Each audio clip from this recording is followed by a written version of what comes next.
knowledge and tactics, and easy to follow answers to all your essential money questions. And now, your host, certified financial planner, ordained minister, multi-published author, and president of Aspire Financial Advisors, John Harrison. Hello, and welcome to The Bottom Line. I'm John F. Harrison, your host, and I have been thinking about how life can change in an instant. Specifically, I'm thinking about a girl I knew when I was a kid. I was in junior high school. I was in 9th grade or 8th grade. She was in 9th or 10th. Her name was Linda. And the school had an Olympic-sized swimming pool, and you had to take swimming as an elective. You had to learn how to swim in order to graduate. And she had an accident off the high dive. She somehow lost her balance, fell into the water at a bad angle, broke her spine, and went from active teenager to paraplegic in an instant. And I don't know what college goals she had or what career goals she had, but it's a fact that her options changed, her future changed in that very second that she hit the water. Today's episode is about disability, how prevalent it is and what we can do about it, what we should think about preparing for the possibility of it. It is not nearly as rare as we would like it to be. So when we come back from this short break, we're going to talk about just how common it is and just how likely it is to happen to you and what you can do in case that it does. Not the happiest subject in the world, but one you won't want to miss. Stay tuned and we'll see you on the other side.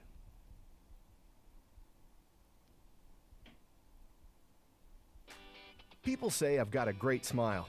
Well, I have to say, this is all thanks to the professional team at Beacon Dental Group right here in Dorchester, Massachusetts. I've got world-class dental care. Beacon Dental Group has expert and caring staff dedicated to providing the most advanced and satisfactory treatment in all aspects of oral health. Their services are designed to meet your needs and give you a perfect smile, too. General checkups, cosmetic surgery, Gemini laser service, and advanced procedures, all in a state-of-the-art facility. Call or visit Beacon Dental Group today, 1026 Blue Hill Avenue, Dorchester, Massachusetts, or call 617-282-2146 for a smile that lights the world. Welcome back. We're talking about disability. We've talked before in other episodes about how disability insurance works, but I wanted to take a step back from that and look at the subject of disability as a whole. Have you ever been disabled? Do you know someone who has?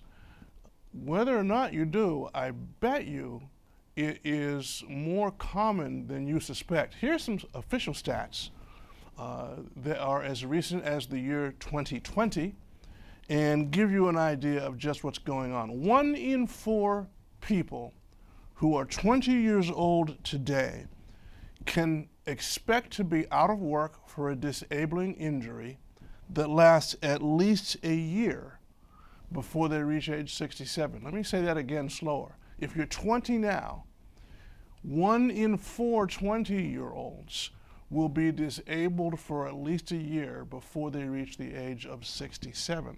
1 in 4, that's kind of a lot. It's like the old law school gimmick you used to hear about. You know, sit down in class in your first year of law school, look to the person on the right, look to the person on the left, look at the person in front of you. Odds are that one of those people will not be here next year. That was an old thing they always used to do in law school. I remember the ancient show, The Paper Chase. They made a big deal out of that. But that's how common a serious disability can be depending on your age. 5.6% of American workers can expect a short-term disability each and every year. They're the people who just drew the short straw, I guess, and have injuries or illnesses that take them out rather often.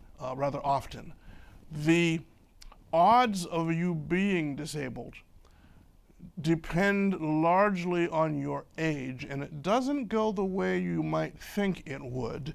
For instance, if you're 25 today, you have a 58% chance of being disabled at some point before your retirement. 58% chance if you're 25. If you're 30, it's a 54% chance.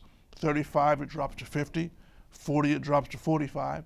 At 45, it drops to 40. At 50 years old, you have a 33% chance of being disabled before retirement, and at 55, 23% chance. It decreases as you age because you have fewer years to go before you hit retirement. So the odds of being disabled before retirement are higher the younger you are and lower the older you are. And that's counterintuitive because we normally think older people are less robust, they're not in the prime of life anymore, they may be getting a little frail as they age, they've had more sicknesses. But if they're not disabled at any given age, the odds of being disabled decrease as you age and increase for youth. So with a 58% chance of being disabled at age 20, if you're 25, you have a 58% chance of being disabled by the time you retire.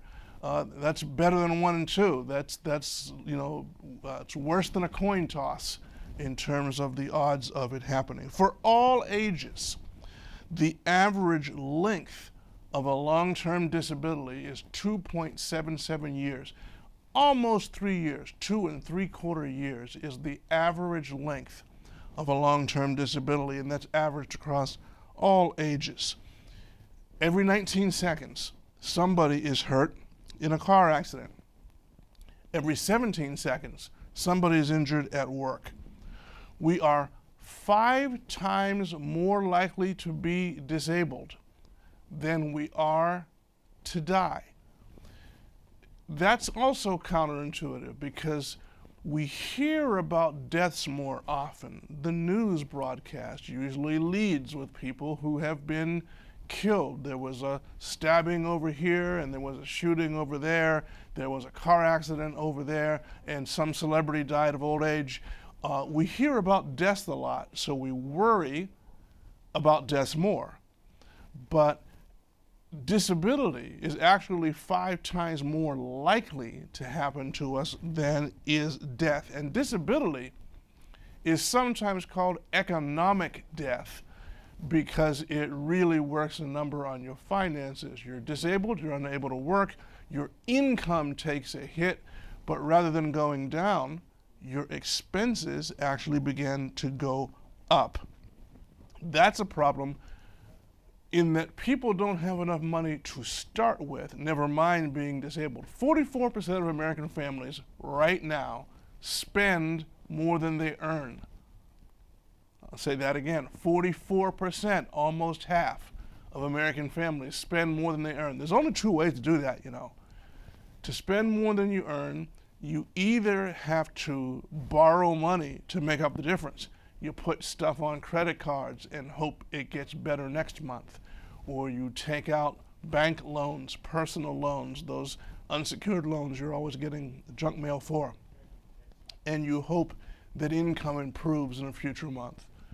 Or you start liquidating assets. You start selling things in order to make up the shortfall. You start selling off your investment accounts. You start making withdrawals from your 401k. You start selling goods. I mentioned in a recent episode that one of the trending searches on Google right now is pawn shops near me. People are searching for that much more than they were a year ago. It suggests that people are spending more than they earn, as 44% of Americans are. 48% of adults have enough money to survive a disability that lasts 3 months. And that's good news. That means they have emergency funds. 48% of adults. But 50% of adults, the other half basically, can't pay a $400 unexpected expense without borrowing. So those are the people that if a disability happens to, It's going to be an economic problem, and it's going to be one quickly. So disability is sometimes called economic death. What would you do if disability impacted you or a breadwinner in your household? It's not an impractical question given how probable and how common disability is. Economic death, 1 year of disability can easily wipe out 10 years of savings. And remember, the average long-term disability lasts 2.77 years. So it's a problem, and it's a big problem, and it's one that I think pretty much everyone needs to pay more attention to. Why? Well, because there are more stats that suggest we're not paying enough attention. Altogether, I've given you odds and likelihoods. How about numbers?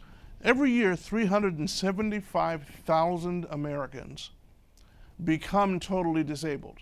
That's new disabilities, newly totally disabled people. 375,000 every year. How many people in total are currently disabled? About 8 million. 8 million adults working age have disabilities that prevent them from working.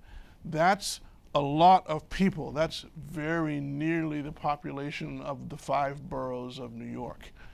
That's a lot of people. 1 million working adults are without any DI benefits, and 110 million are without long-term disability. That is 67% of the workforce doesn't have long-term disability benefits. So with disability being as severe as it is, economic death as it were, the fact that 2/3 of us have no benefits at work to cover us in the event of such an occurrence is a problem. 41% of employers offer long-term disability, and that means it's accessible to 33% of workers, but it's not accessible to the other 67%. So there's an awful lot of people who are impacted by that, and it's something that really needs some preparation for. When we come back in a minute, I'm going to tell you a story of how it nearly hit at my house, and it's one of those things. It's like the girl I told you about who fell off the diving board. Things can go from fine to really bad in just a heartbeat. And I'll tell you about how it happened to me, and then I'll tell you about maybe some things you can do to prevent it from happening to you. That's right after we pay some bills with this short commercial break, and then we'll come back to continue our discussion of disability by the numbers. Stay tuned.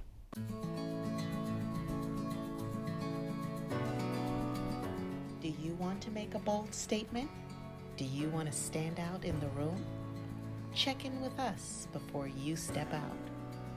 On-demand designs and timeless statement pieces are here to channel your impeccable style from this season to the next. You can have it all, so go get it and be confident when you do. Jewels on Demand, inspiring elegance and confidence. Welcome back. We're talking about disability and its incidence, its how common it is, how many people it affects, and how it can happen so fast. We opened the episode with the story of the high school girl Linda in my hometown when I was a child, back when George Washington was president, maybe not quite that far ago, but how she fell off a diving board and was paralyzed, and how it changed the rest of her life. And it was one of those things that happened in an instant. I had something happen to me that fortunately was not nearly as bad, but again brought home the idea of how quickly things can change. I've always suffered from a little bit of low back pain, And that's due just to a touch of scoliosis that I've always had since my early teens. And normally, when it bothered me, if it bothered me enough, I'd stop by a local chiropractor and have him do his thing, and I'd feel better afterward. That would normally take care of the problem. Well, on this particular occasion, in October of 2021, I was feeling a little bit of back discomfort and went to the same chiropractor I normally went to, and he did a bunch of things, including a new twist that he'd never done with me before. And the minute he did it, he pulled my shoulders one way and pushed my knees the other way and cracked my back, and the minute he did it, I knew I was in trouble. I lived just 5 minutes from this chiropractor's office. I managed to get in my car and drive home. And by the time I got home, I could barely walk. I couldn't climb the steps in my house. My bedroom was on the second floor, and I couldn't get up. I had to crawl to get up the staircase. Within a day or two, I was in complete agony. I couldn't sit in a chair. It was literally pain bad enough to make me come close to screaming.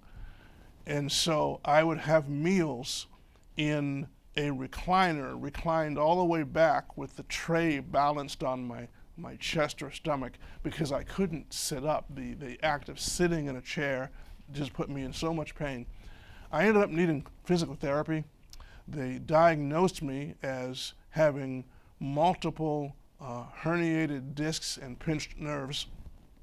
And it took me roughly 15 months to recover. Now, fortunately, I was able to continue to work, although I cut my hours back greatly. Because of what I do, I can do a lot of it on the phone, and there were times when I would literally lay in bed and make phone calls, or lay all the way back in my recliner and make phone calls, and use a laptop, perched nearby to do things I had to do online. And I did a few hours most days like that. But I came very close to not working, and if I had had a physical job, I would not have been able to work. And it was literally a case of I was fine at 2 o'clock, and by 2:15 I was nearly crippled. So these things come from all sorts of sources, whether it's a chiropractic injury or a car accident or an illness. Many different things affect many different people, but your life can change in an instant. And what hurts you doesn't always kill you. It's not an issue for your life insurance, but it can make you disabled. So what you want to do is know what to do before you get disabled, before taking a chance on something like that happening to you. What can be done? Well, number one, if you can get both short-term disability and long-term disability at work, sign up. Generally, it's a benefit that does not cost you either anything or very much of anything at work. There may be some cost sharing involved, but it's usually a matter of just a few dollars per pay period. And they do two things. Short-term disability generally lasts for short periods of time, up to a total of 3 months. Long-term disability generally begins after 3 months and covers you for a longer period, typically several years. And what it does is replaces part of your income. Now, you do need to know how it works. It's limited to a percentage of your income. Often it's a number like 60. So if you were making $100,000 a year as salary, and you go out on disability that pays a 60% benefit, then your gross income will drop from $100,000 to $60,000, but that's better than dropping from $100,000 to zero. So it's important, if you have the coverage available at work, 41% of employers do offer it, that you sign up. Understand too that if you're not paying for the coverage, if it's an employer benefit, then the benefit to you is taxable. So I used the example of the person who made $100,000 of salary, and then they're collecting $60,000 while out on disability because the benefit is capped at 60% of salary. That $60,000 is pre-tax. It will be taxable income, so your net from that may be, depending on your tax bracket, both state and federal, considerably less, $45,000 per year in terms of take home. So it's going to be a bigger shock economically than what you were making when you were on full salary. But if it's there, if it's available, by all means sign up for it. That's the first thing in terms of what you should do, because that's an easy no-brainer that doesn't cost you much of anything out of pocket. The next on our what to do list is consider supplementing it with your own privately owned disability policy. You would pay for that with after-tax dollars. And the good news is, if you ever go out on disability, the benefit from that is not taxable in terms of income tax to you. So it's whatever the benefit is actual take-home pay for you while you're on disability. Biggest piece of advice I can give you on the subject of disability insurance is, if you have a privately owned DI policy, disability insurance policy, never, never, never let it lapse. Disability is becoming more common as time goes by. Rates are going up. You see, the good thing is, if you get the proper kind of personally owned disability insurance, the monthly premium or the annual premium that you pay for it does not change. It does not increase as you age. It's a fixed premium. And once you've had it 4-5 years, it will be a bargain compared to the price of anything you could replace it with. In other words, if you went out 5 years later and tried to find that same size benefit from a different company, it would cost you more, first because you're 5 years older and your age does have an impact on what it costs. And secondly, because rates in general rise pretty consistently. So if you've had a policy for a couple of years, you will never be able to replace it for what you're paying for it now. So once you have disability insurance, just don't ever let it lapse. You may have it years and years. I saw a case come across my desk just a few days ago where someone that I helped get into a disability policy probably 25 years ago is now going out on disability claim. So it happened sometimes many years later, but I was pleased to see that this person had kept the policy in force so that when something happened, it was there for him to make a claim on. So if you have disability insurance, whatever you do, do not lose it. It will likely be your only lifeline during an average claim. Things were different perhaps many years ago. I remember hearing the story of when my father had his heart attack, and I say hearing the story because I was only 3 when